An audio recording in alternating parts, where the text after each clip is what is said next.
Raise your voices, raise your glass high. Welcome to the Drink O'Clock Podcast. Let's dive. Oh, grab an old fashioned and join the fray. Raise your spirits, let the music play. From the corner pub to the dance hall floor. Drink O'Clock Podcast, we're ready for more.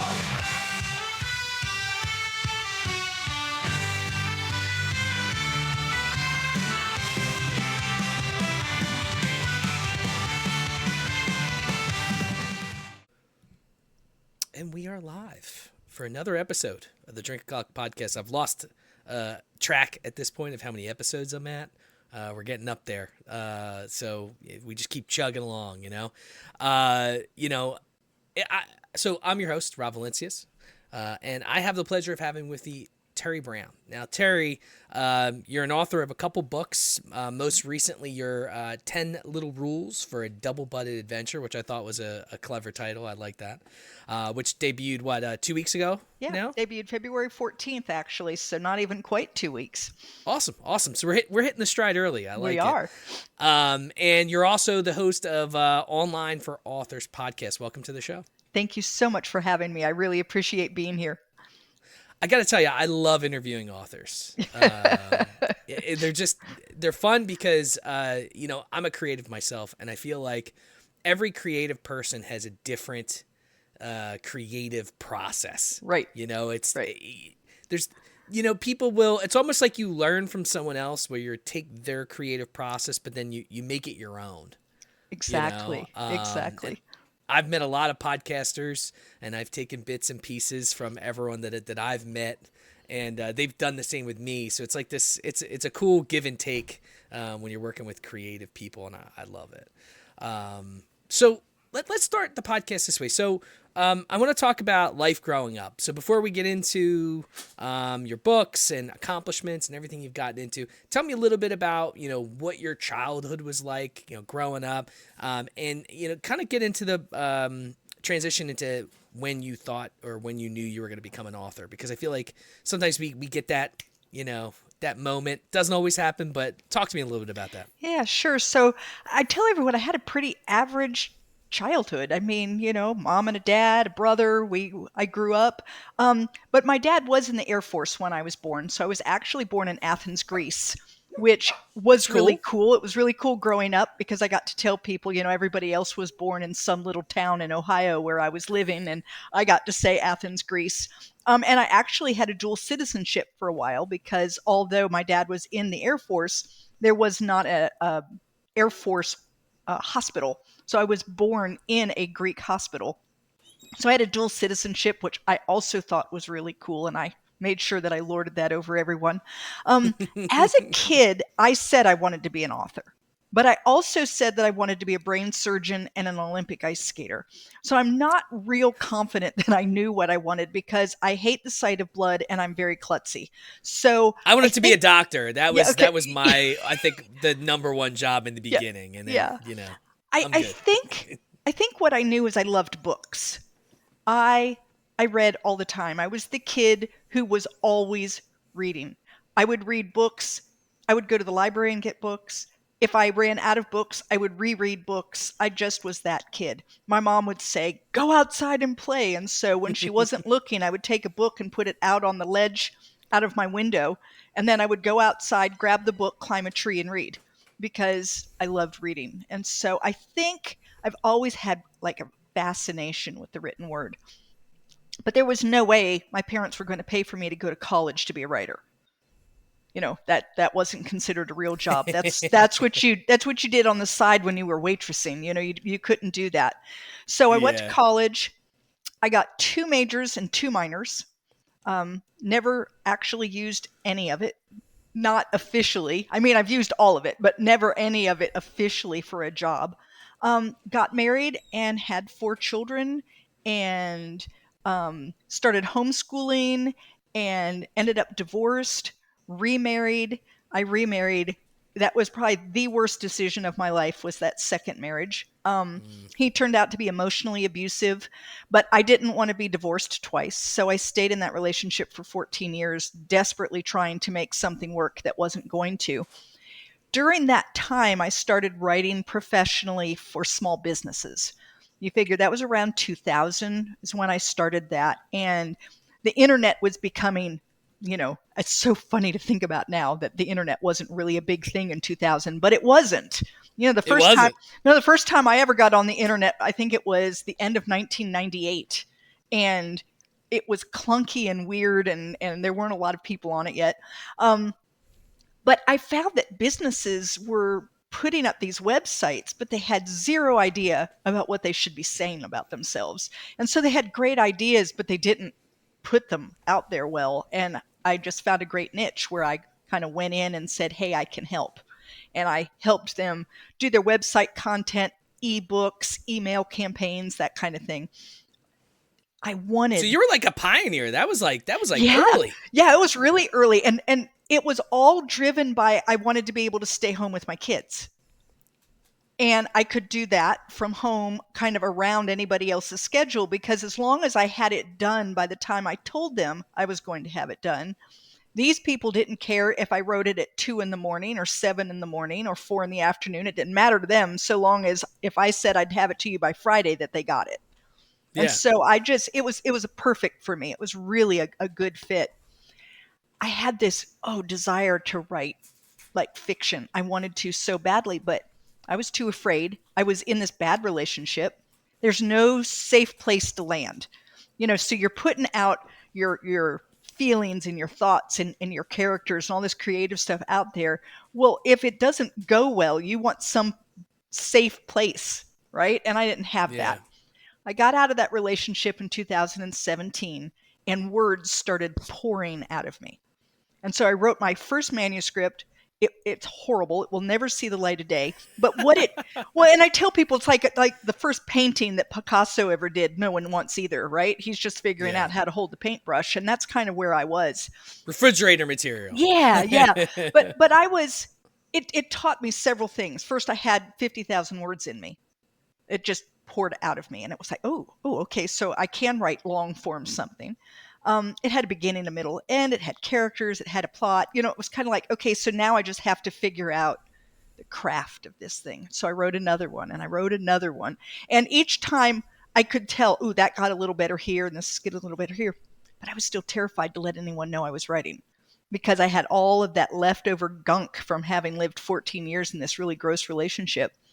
Yeah. I met Bruce, who is the guy that's on the cover with me for my 10 Little Rules for a Double-Butted Adventure.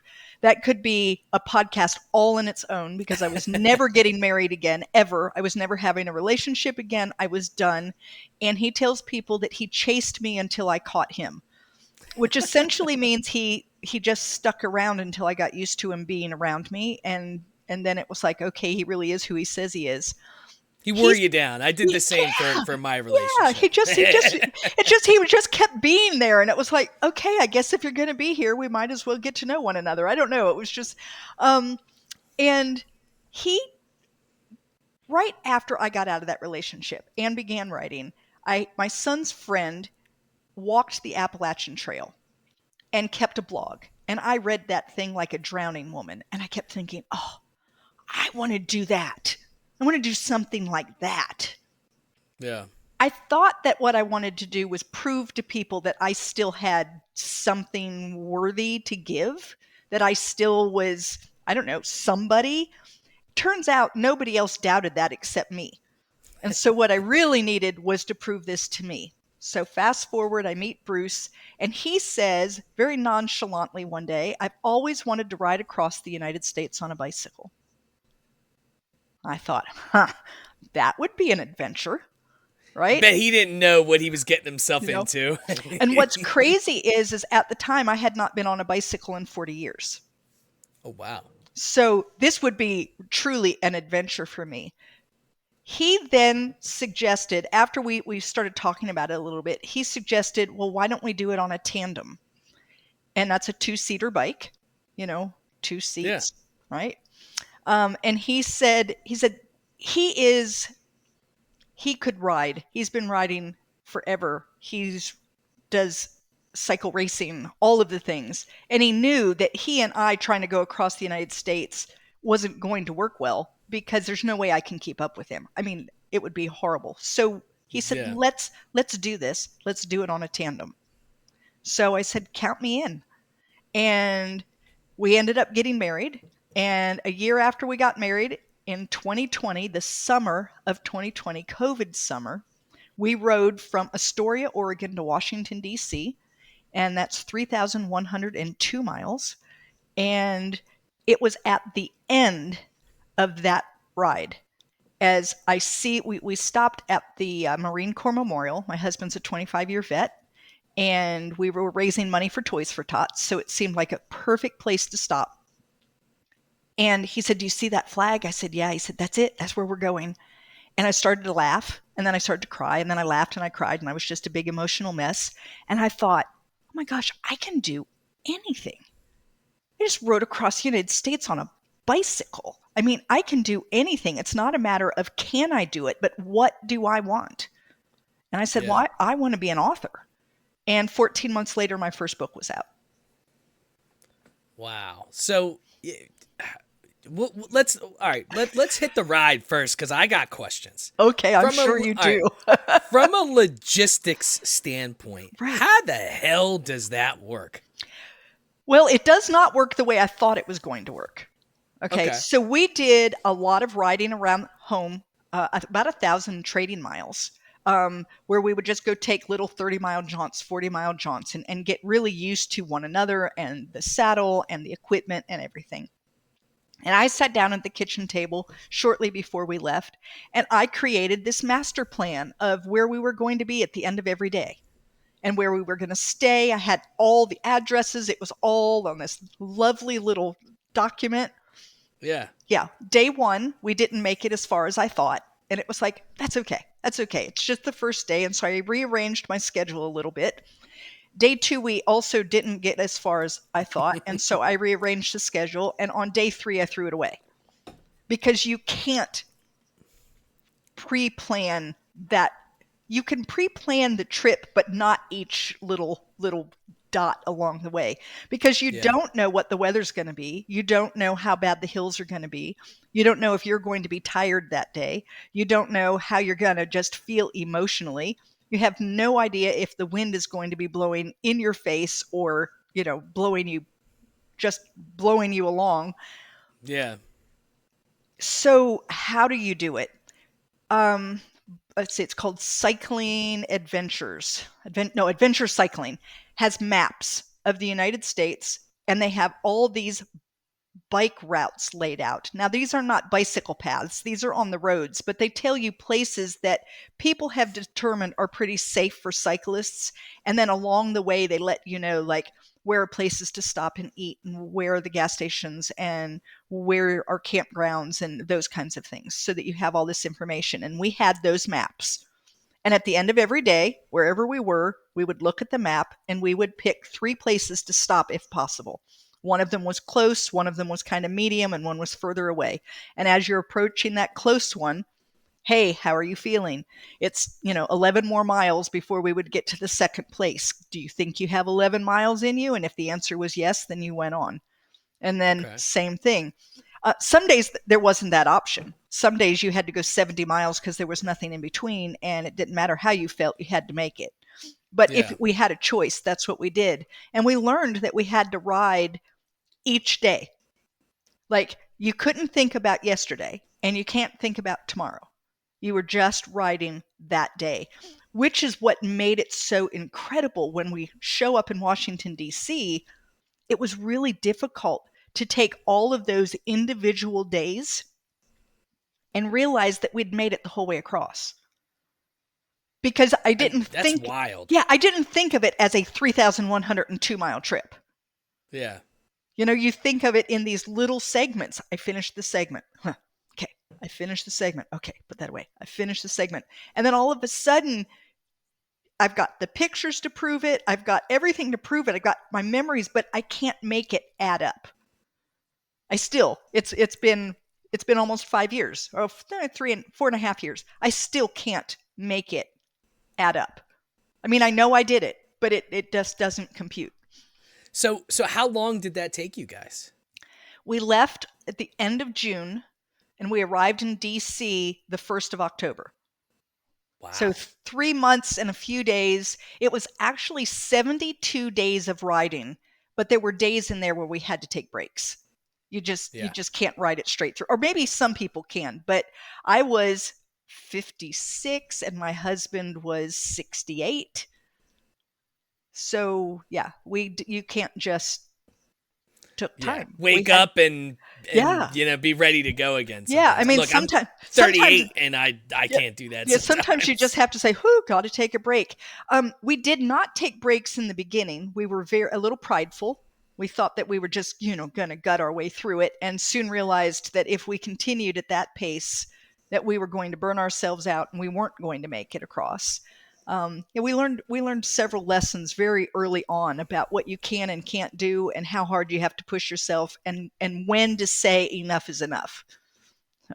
Now, did you guys obviously you didn't ride back. Did you rent a car to take your bikes back? So we actually live on the East Coast. So Oh, okay. so we flew everything out to Oregon and then rode back to the East Coast.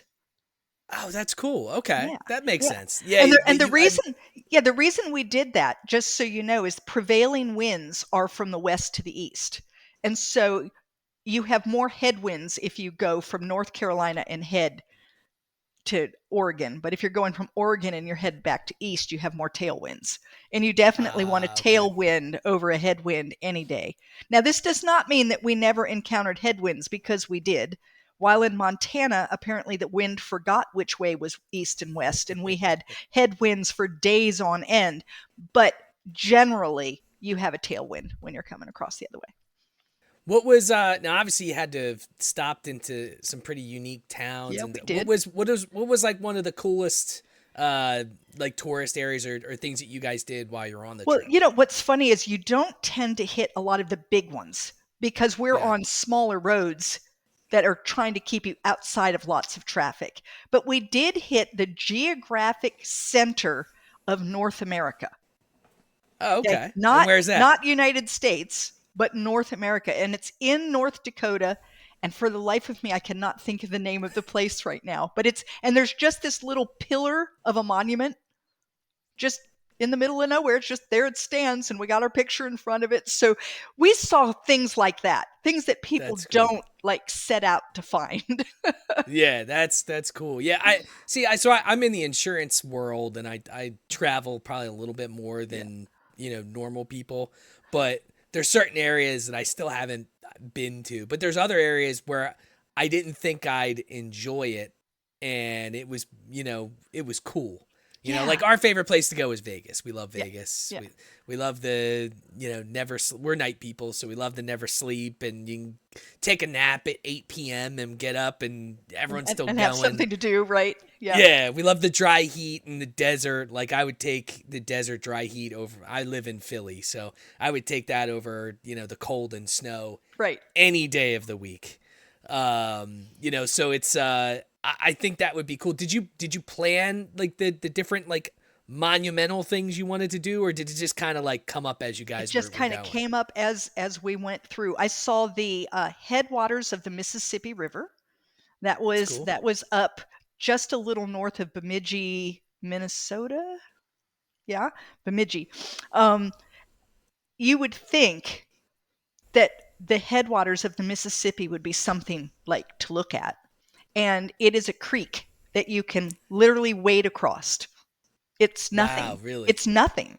And you just think from that point to the mighty Mississippi, it just blows my mind. It's this little creek that crosses through a lake and kind of comes out the other side is just this little creek. It's nothing. And it says this big sign, headwaters of the Mississippi River. And you think, hmm. I'm not impressed. Yeah.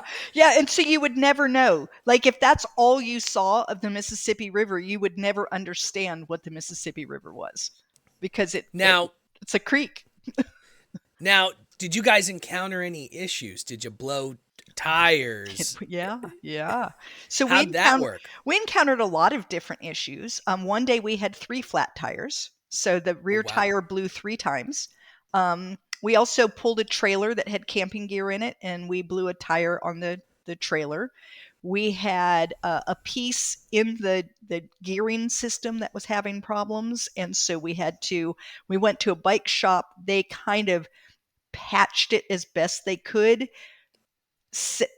ordered us a part that was sent to the next bike shop so that when we got there, they could actually fix it. Oh, that's cool. Yeah, you got to get creative, right? Yeah, you do. We had to figure out how to get around a baby bison and its mama that was in the middle of the road. Because in a car, you just go around. But as a cyclist, if you get too close to the baby, the mom might charge you. And if you're in a car, you're safe. But if you're on a bike, you're not.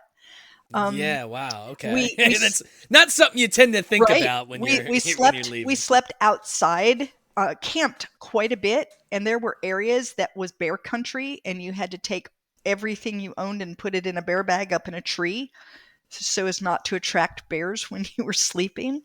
Yeah, we had That would creep me out. Yeah, it was a little, and I don't know. I thought of like little black bears like we have in North Carolina, and it wasn't until we were through that area, thank goodness, that my husband showed me a picture of a grizzly bear that had been hit by a motorcycle. And this grizzly bear, it was ginormous. Its paws were twice the size of my hands. Oh, and I looked at him and said, "That's the kind of bear that we were." Oh my God. Yeah, no, I'm good. And they run fast. They do.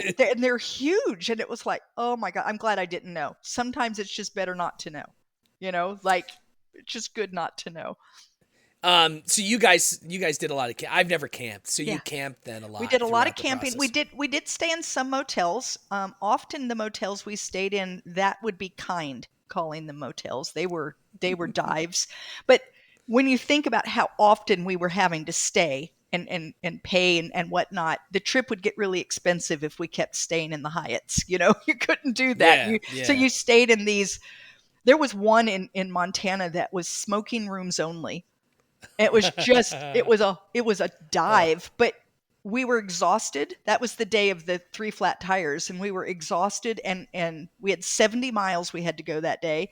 And we got to that motel, and it was like, it's got a bed and it's got water, and across the street was this little restaurant called Flitburger.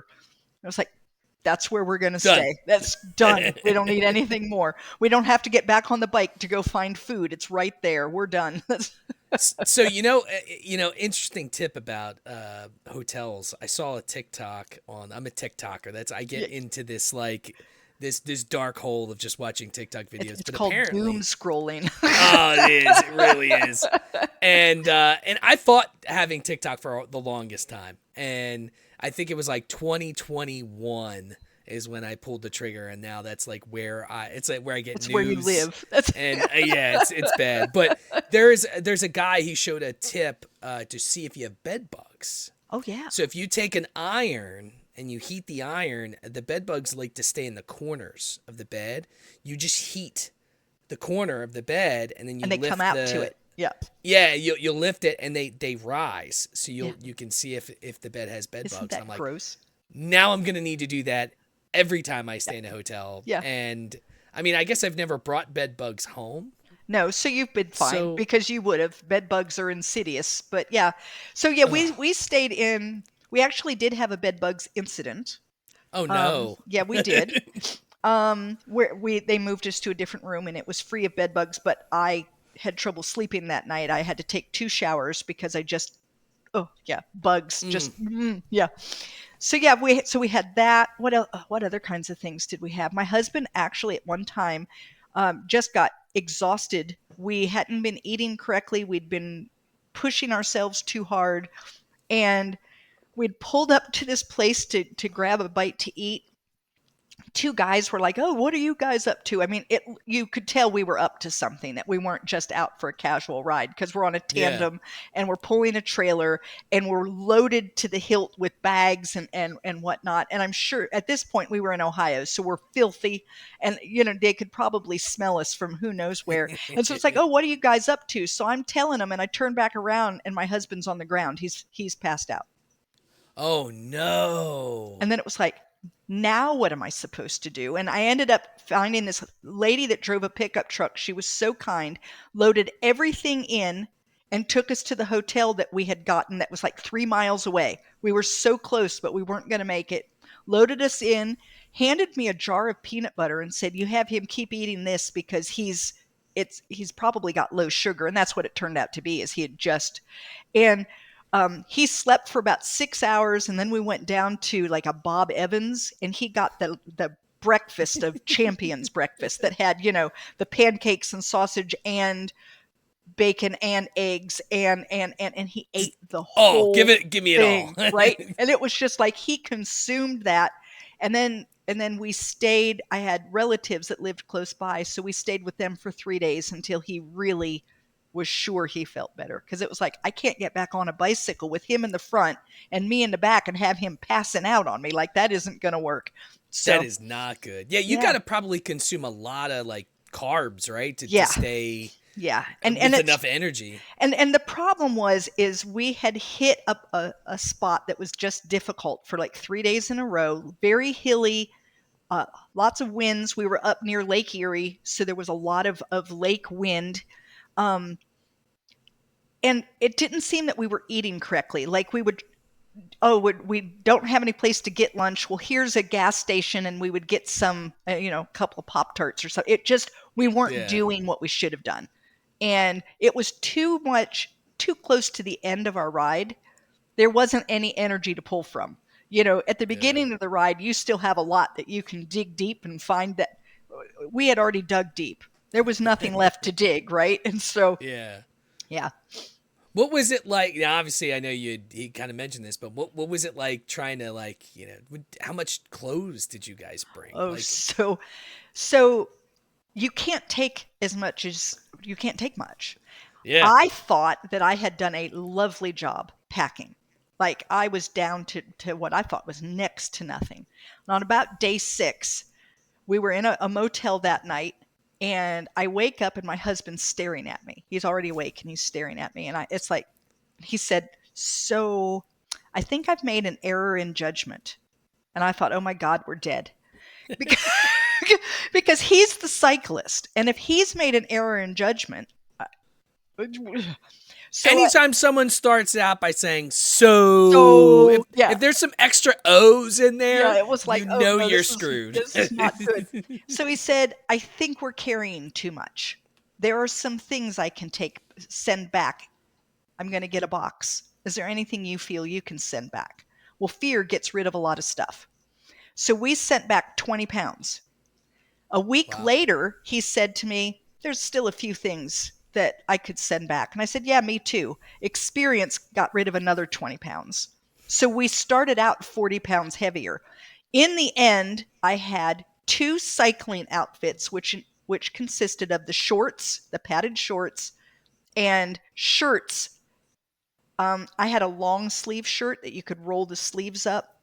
Okay. And it was the kind that had the sun block in the shirt, and it had like air holes and other things. So it was rather cool. So I had one of those, and then I had a short sleeve t-shirt. We had one jacket, one long pair of pants, and I actually had a pajama t-shirt, because when you're sleeping in a tent and you have to get to the women's restroom 8 tents down, you have to have something decent that you can be seen in public in. And and I had a bathing suit. And that was it. And so you would get to where you were going for the night. You would change out of your cycling clothes, wash them in the sink, hang them to dry. And then the next day you would put on the dry pair, because the pair that you hung to dry is almost dry, but not quite dry. And then we would pin that to the back of the trailer and let the sun and the wind take care of it on the rest of the trip for that day. And then that was what you would wear the next day as you washed, and it's just what you did. And mostly we were washing things out by hand with a little bit of soap. And then every now and then you'd be someplace where you could get a washing machine, and then you'd throw everything in. The long sleeve shirt that I had that you could roll up was yellow, bright yellow, beautiful yellow. And Today, I still have it. I can't part with it despite the fact I can never wear it again. It's gray. I mean, it's Oh yellow, but my it's gray God. yellow. It's Yeah. gross because you cannot wash it enough at this point. It's just never going to come clean. Yeah, it's at that point it should have been burned, Yes, it right? probably, but I just can't. I also had a pair of leggings that I would pull over my shorts on the cold mornings, and I actually wore holes in the fanny of those leggings. And I still Wow. have those too. I can't throw them out. I mean, I don't wear them, but I can't throw them out. So Yeah, I mean, look, it's a I don't know, I guess a trophy, right? I yeah, it mean, is. they're It like is. it's I the gear actually you think I wore. may create like a shadow box and stick those in the back with other things on the front of it. I don't know. We'll see. That's cool. So all right, well here's the golden question. Oh no. Am I Would ready? you do it again? No. I knew So that was going to be the yeah. answer. So am I glad I did it? Absolutely. Yeah. I would not trade that experience for the world. I am, even though it was difficult, the hardest thing I've ever done in my life. Oh my gosh, the things that I learned, I became a new person. I healed from that horrible abusive relationship. I figured out I am, I do, I have, like I can be what I want to be. I have everything I need, all of that. And I have zero to prove and do not need to do it twice.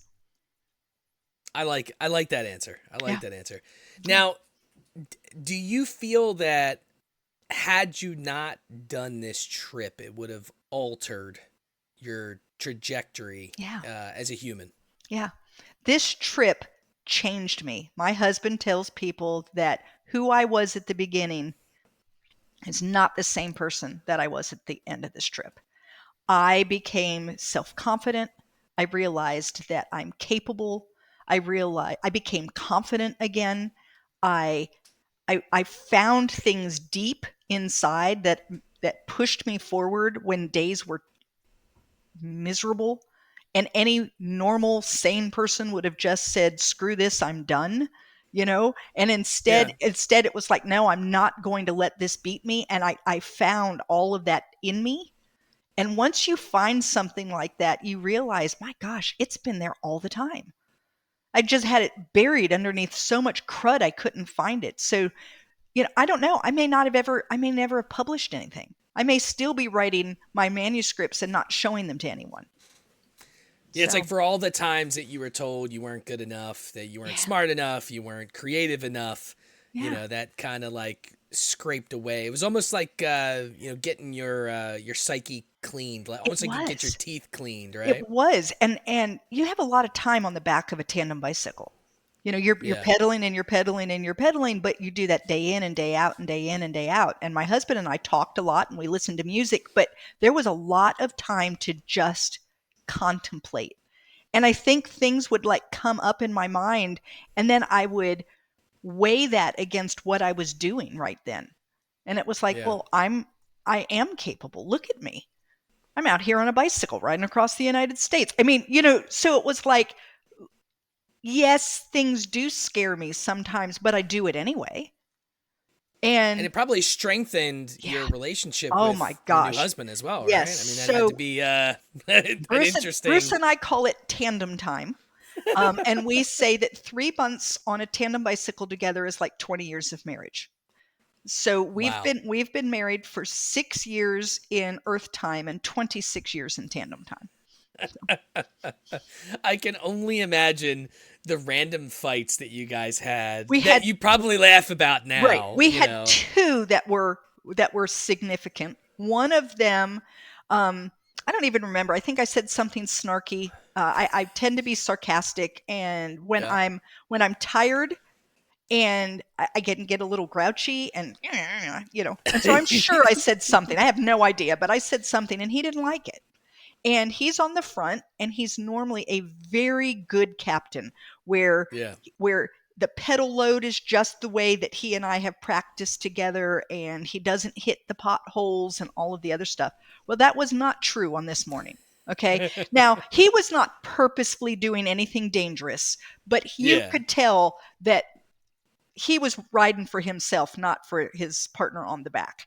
And we ended up at a Dollar General, and I thought, This is the perfect place. I have a bathroom, air condition, food, something to drink, and there's always shade because it's a big square building and the sun is going to put shade on one side of that building all day long. And I thought, I'm not getting back on the bike until we fix this. Yeah. So I started eating my snack, and he comes over in his grouchy manner and says, "Come on, let's go." And I said, "I'm not getting on the bike." And he said, "What?" And I said, "I'm not getting on the bike until we fix this." And so he said, "Fine, let's fix this." And I said, "I don't think you're ready." And I walked down the sidewalk and sat down, and I just waited. And about 15 minutes later, he walked down and he sat down next to me and he said, "You're right. We need to fix this." And we worked it out. I apologized for being snarky, explained to him that when I'm tired, I get a little grouchy. He might have to give me a little leeway, you know, maybe say to me, "Hey, that wasn't very nice. Could you try again?" That kind of thing. We worked it Yeah. out, got on the bike, had a beautiful day.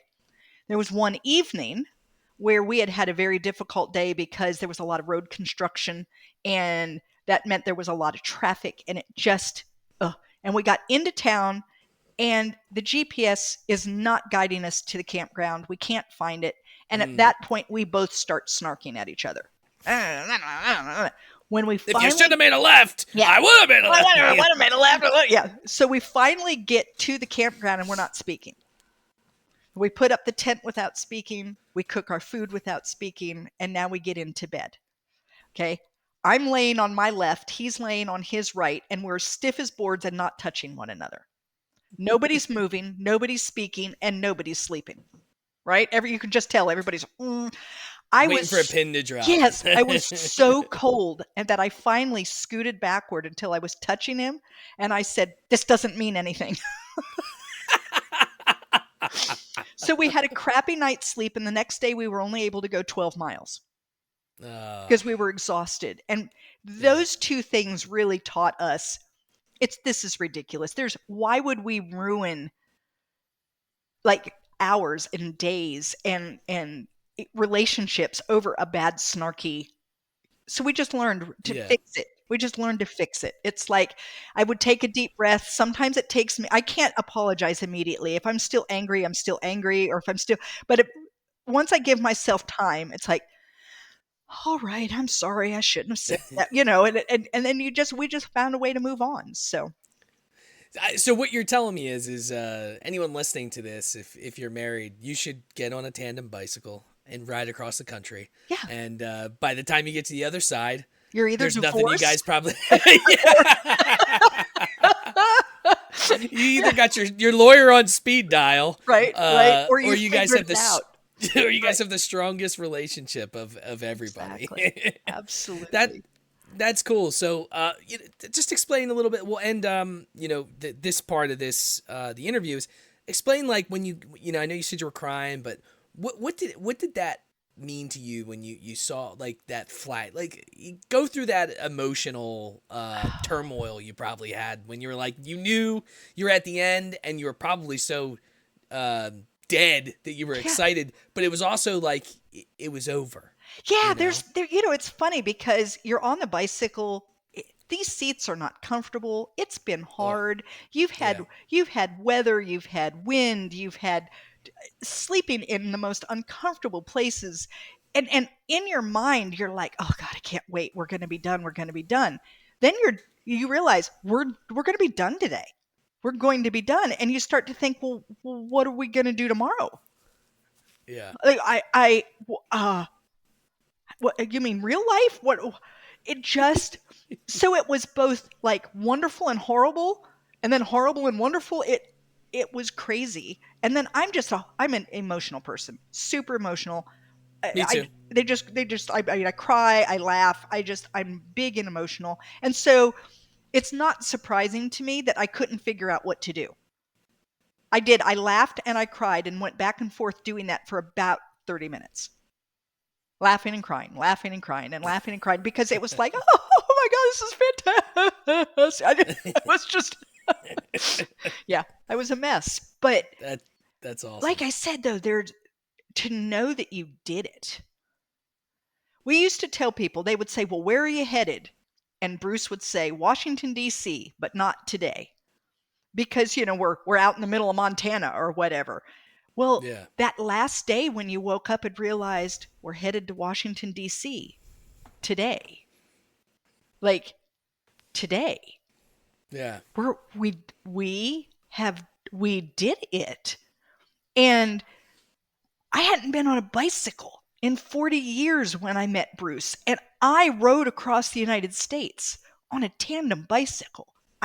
I still am amazed. It still amazes me. I could still cry. No, I do. When I think about that last day, I still get goosebumps on my arms. I mean, that's an accomplishment. It's huge. There's got to be. I mean, you got to be on a short list of people that have rode across the country. There are people that ride across the country on bicycles. Very few on tandems.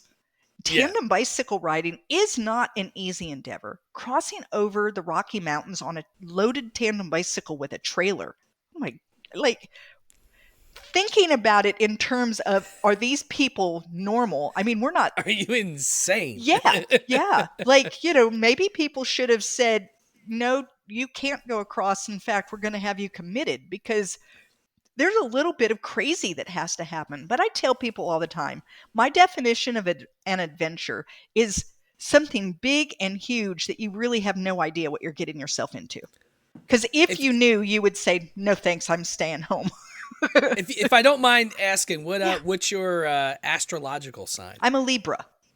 Okay, all right. I don't know what that is a Sagittarius. Okay, I was going to say, I don't know what that means in terms of this. I think for me, I needed to prove something. I wanted to do something so big that people were going to say, you can't do that.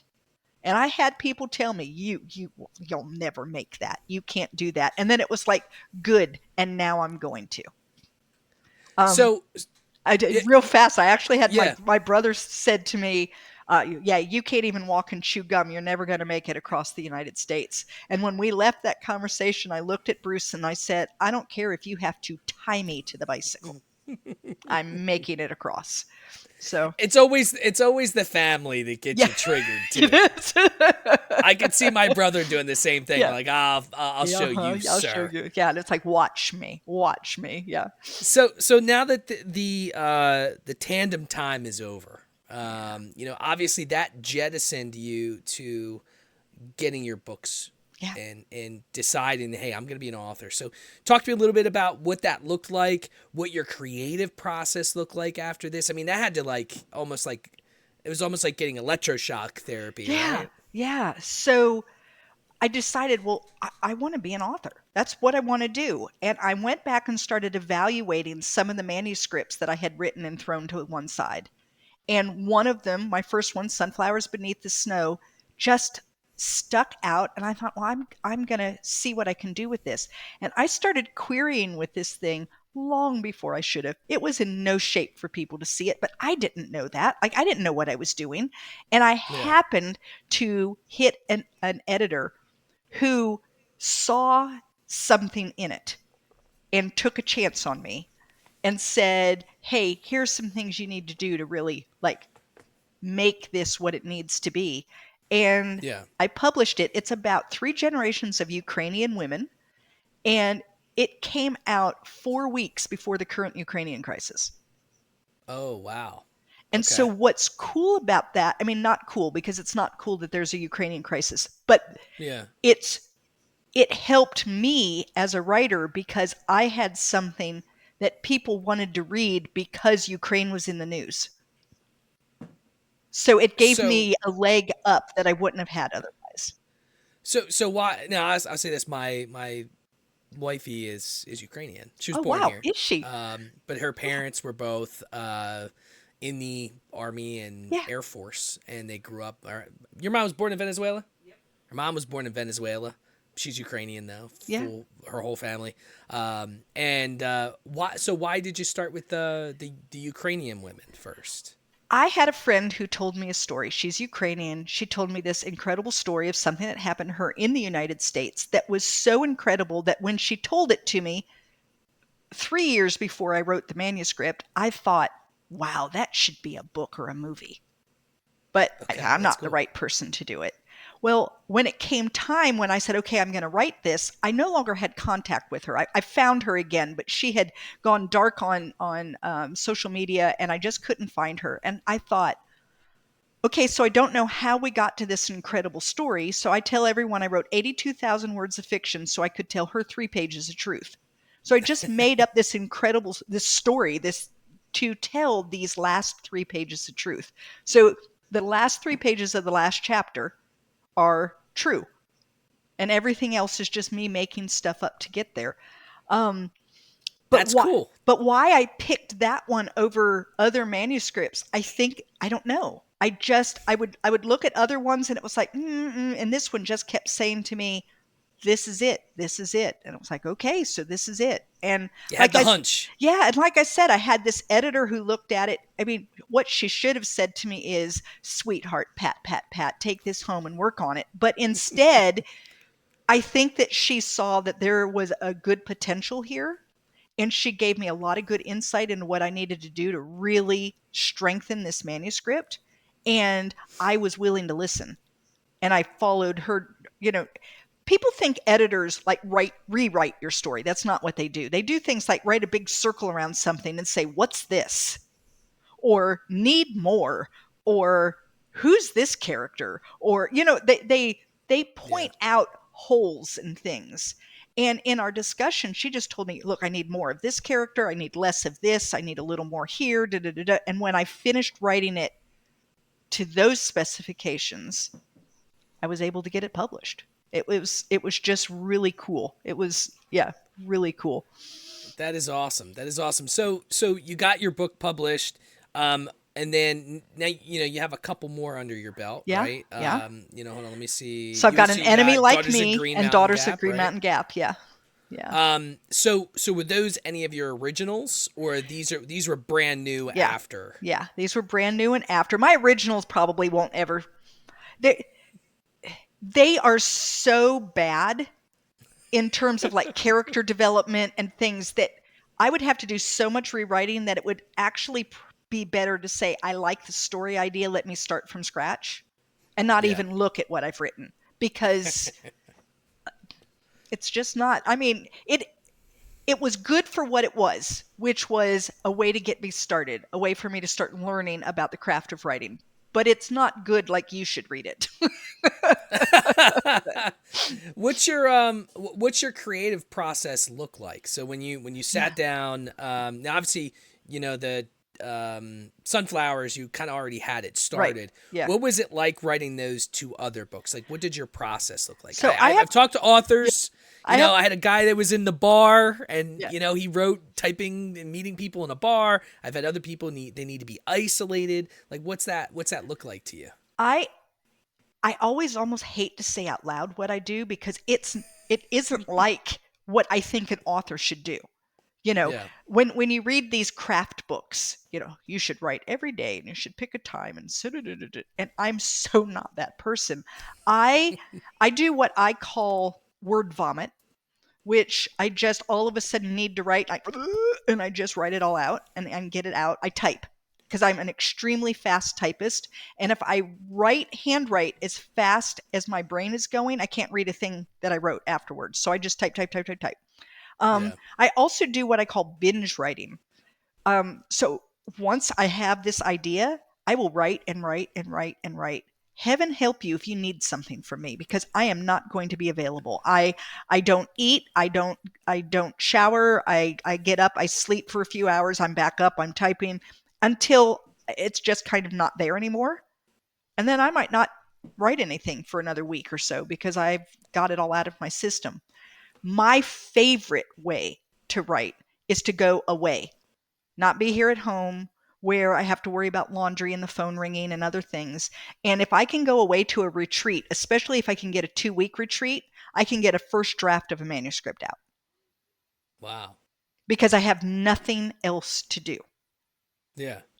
But it's when I have other, I think it's partially I've been a mom and a wife and all those things, and I can't sit here and do my binging when I know that someone wishes I was making supper.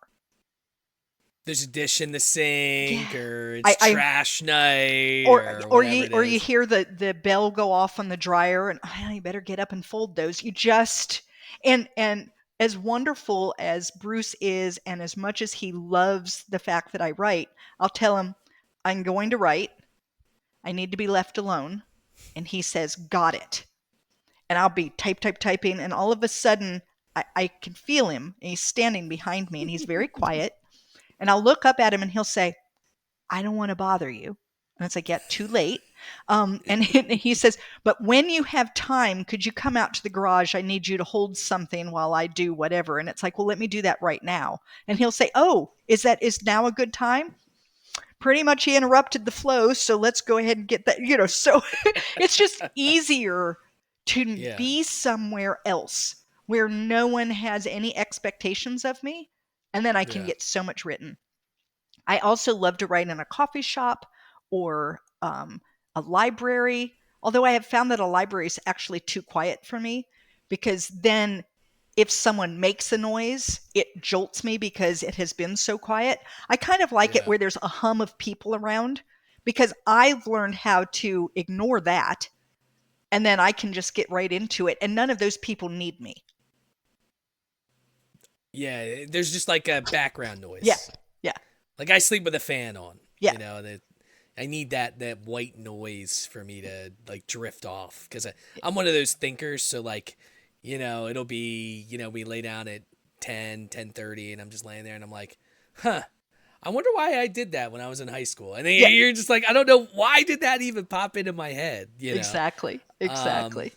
that's interesting. Yeah, I always, for me, from a concentration standpoint, I agree with you. I think it's better to, although I will tell you this, like in terms of working, like, I work in an office. I feel like I work better at home than Yeah. I do in the office.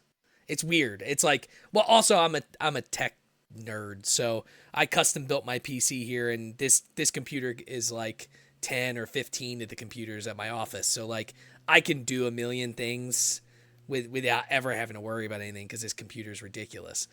Unlike at work, and they're okay. They're Yeah. okay. They do what they need to, but it's not like what I have here. So like, I just feel like I do more work. I work more hours. Yeah. Yeah. But from a creative standpoint, I feel like for me, I think I feel like I would need quiet to a certain degree, but I like the retreat thing. I think There's that's just unique. So something about getting away. And yeah, part of it is on the way there. I like to go someplace a couple of hours from the house. I'm going, and while I'm driving, it's like my mind is starting to go to, ooh, we're gonna write soon. We're gonna write soon. And so by the time I get there, I can hardly get my computer into my room before I'm just like, oh, I have to sit down and write, because I've been like doing all of the thinking, and I've been, I don't know, developing characters and scenarios, and it's like, oh, I've got to sit down, and then I just start writing and writing and writing and writing and writing, and it just comes like word vomit. It just comes out. Now, that first draft is not something I would ever show anyone. yeah, It's truly what came to my mind. And then I leave it alone. And then I come back to it a few weeks later and I read it. And I refuse to type anything on it, even if I see mistakes or whatever. I just read it and I make notes in a notebook. This needs to happen. I need more here. And I make these little notes, and then I leave it again.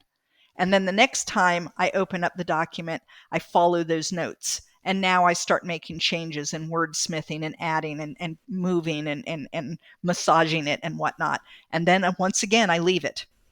And then I come back and I do another round of edits and say, okay, now I've done the edits I saw initially.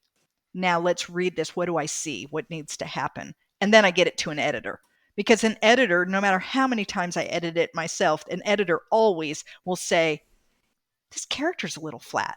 And you feel a little offended at that. And then you look at the character and you think, you're right, that character's a little flat. And it's not something you can see on your own, because the characters live in my head.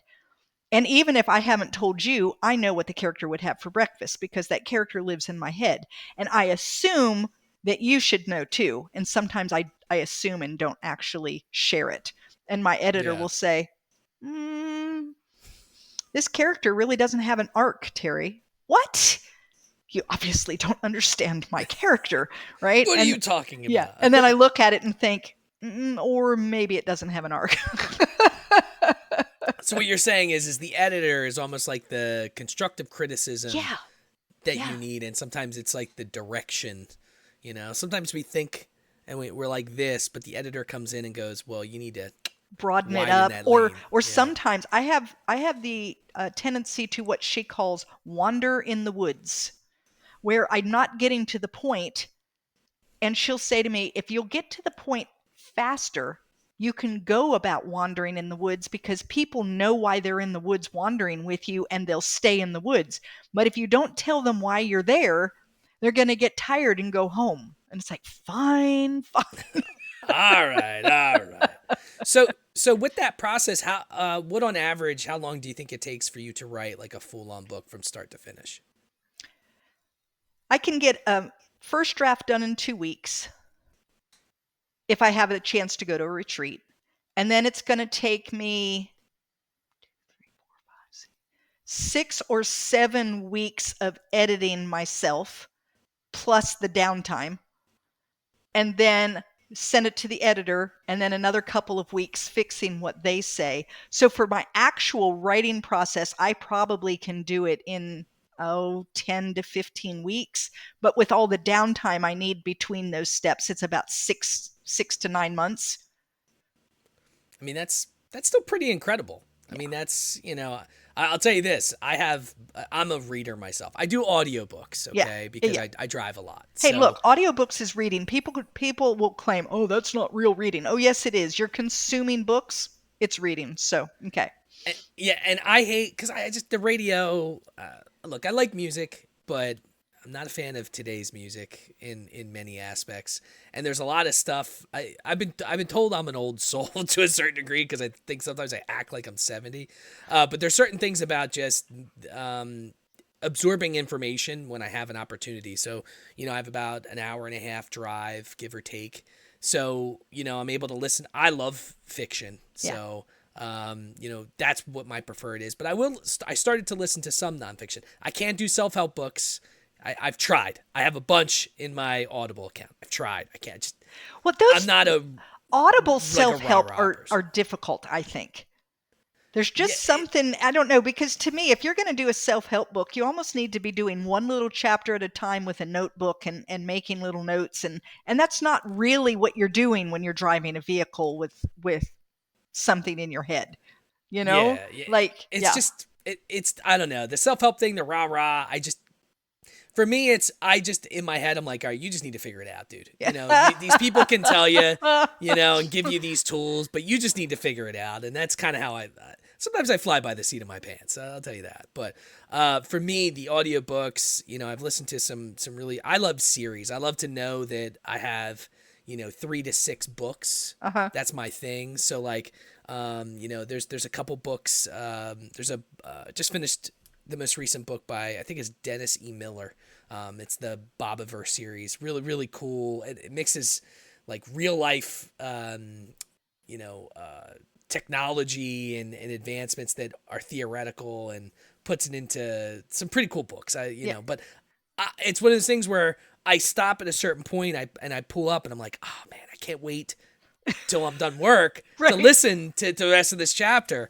So it gives me something to look forward to, because I hate driving, and you deal with all the craziness and the BS that you're dealing with when you're dealing with driving. So audiobooks are amazing. Do you have any of yours in audio So as well? my last novel, Daughters of Green Mountain Gap, is in audio.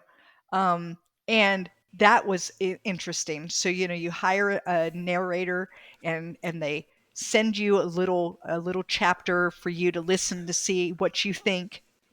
I told you I cry. I was sobbing like a baby, because it was like, oh my gosh, it sounds like a real book. Like, I know mine are real books. I've won awards. They're real books. I write good books. But I don't know. There's like still that little piece of me somewhere that says, yeah, you're kind of faking it, and someone's going to figure it out eventually. Right. Yeah. And, just because you rode across the United States on a tandem bicycle doesn't mean anything, Teri. And so there's that still that little piece in there. And when I heard this book, for the first time, just that little piece, oh my gosh, I was sobbing. And then when I heard the whole thing and I sat and listened to it, I could not believe, because I don't know what I expected it to sound like, but Yeah. I don't know. I think maybe I expected it not to sound like the other audiobooks that I listened to. I don't know what it was, but it was fabulous. It was really great to have that done. Would you say that's a surreal experience, It listening was. to a It book? was to hear someone else reading your words in that very professional, with the different character voices and whatnot, and you're just like, oh my gosh. Yeah, That's cool. That's got to be a pretty unique it was. experience. It was. Now we're hitting that hour mark, so let's end with this, because I always like to. I have a lot of young listeners, Okay. So can you give anybody who's an aspiring writer, or maybe they're a writer now, some advice? Something Yeah. that we can end the podcast on that maybe they can take away from this. I tell people that there's really three pieces of advice that I have, and well, maybe four, but three. The first one is you have to start writing. Like, there are a lot of people who say, well, I'll write when. I'll Yeah. write when I'm older. I'll write when I have more time. I'll write when I've taken a class. I'll write when I get a degree. I'll write. You're not going to get better at writing until you write.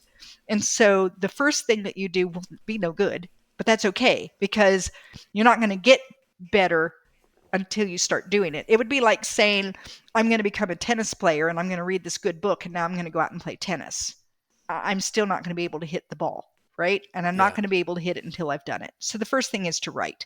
The second thing is once you are now comfortable with your writing and you start thinking, this isn't bad, there's some good to it, find a critique partner. Find someone who will be honest with you. Not brutal, not someone who just says this is crap and throws it at you, but someone who can say, this is good.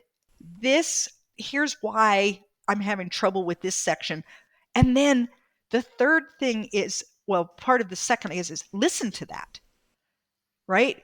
If you keep writing the same way over and over and over and over and over and over and over and over, you might as well quit writing. You've got to advance that. And one of the ways you can do that is take someone who's going to be your end user, right? Your reader, and listen to what they have to say. Now, my third piece of advice kind of contradicts itself a little bit, in that don't listen to everyone. Because, for instance, I sent a manuscript to some beta readers. And beta readers are those early readers that they're trying to help you, like, what more does this story need? Did you find any holes? Well, there were 6 beta readers, and there were places that all 6 of them gave me specific advice that contradicted the other advice given to me by the others, right? You can't do it all. And Yeah. sometimes you'll be told things like, oh, well, you should outline, or you should do this, or you should do that. And it's okay to try it. But if it doesn't work for you, it's also okay to say, well, I tried that and it doesn't work for me. So take advice, but also recognize that there's a lot of your own style and your own sense of being an author that you have to stay true to. And it's okay to kind of figure out what's what. And then I guess if I was going to give a fourth piece, it's don't forget about the marketing aspect, because I did. And once you're done writing a book, you're not done. Now you have to get people to know it's out there. And if you wait until you already have a book out there to start marketing, you're already behind. Yeah. My first book came out and I literally waited for it to sell and did not understand why no one was finding it on Amazon. Got to be the salesman after that. I know that that's sometimes difficult for their authors, because not every author is a salesperson either. Exactly. But you have and to not every salesperson's an author. So. You have to be able to I tell people all the time, I've done a few marketing classes now where I'm explaining some things to do. And the first thing I tell people is the number one rule of marketing a book is you have to be able to say, hi, my name is Terry Brown, and I've written a good book. You should read it. And if you can't say that, either you don't have a good book, which means you better go back and write until you do, or you need to figure out why you can't say that out loud. Right? That's a great exercise. Yeah. Yeah. And it's like, I'm Terry people Brown. People aren't going to read it if it sucks. Yeah. Well, and could you imagine? I want you to imagine you inviting me on this podcast. If I had reached out to you and said, well, I'm a sort of author and I kind of have written a few books, and there's this one, and it kind of came out, and maybe you should take a look at it because, well, I mean, it might be all right. Why would you want to have a podcast guest that can't say to you, hey, I've written this really great book and it's coming out and I would love to be on your podcast to chat about it? Right? And I'm telling you, I would have ignored your message. Right. Probably if you didn't respond to me like you did. Yeah. Right. And I get that sometimes. Right. And so that's why I tell people that the number one rule of marketing is you have to believe in your books. You have to believe in yourself. I'm Teri Brown. I've written a good book. You should read it. And if you can say that, in fact, you can say my name if you want to. Teri Brown's written a good book. No, but I mean, if you can say that, then the marketing piece will be easier. So for those who are already writing, start looking at the marketing now and learn to be able to say, hey, I've written this great thing. You should read it. That's awesome. That is excellent advice to end the podcast Thanks. on. Teri, it was a pleasure having you on. Tell everybody where they can find plug yourself away, please. Okay. The best place to find me is at my website, which is my name, Teri M Brown, and that's Teri with one R.com. There you can find all my social media. I have all the icons. You can just click, find me there. You can buy all my books. If you're in the United States, I will sign them and send them to you. And if you're not in the United States, I've got the links for other places where you can get them, but the shipping is horrible for outside the US. You can take a listen to my podcast where I talk to other authors and give indie authors a platform. It's a great place if you want to find out the next book on your to be read list. It's a great place to go look for that. I have a newsletter that you can sign up for, and I also just have a contact me page, and I love it when people reach out with questions or whatever. I always try to get back with people who've reached out to me. Awesome. Well, look, it was great having you on. So my podcast is Drink Clock Podcast on all socials. Drink Clock Pod, wherever you listen to podcasts, it's on all of them. So there's no excuse to not. I'm Rob Valincius, and I have a great podcast, okay? So go listen to it. And you should listen to it, right? This is a great episode. And Teri, you have a great night. Thank you so much for joining me. And let's do this again after your next book. Fantastic. Thank you so much. Thank you.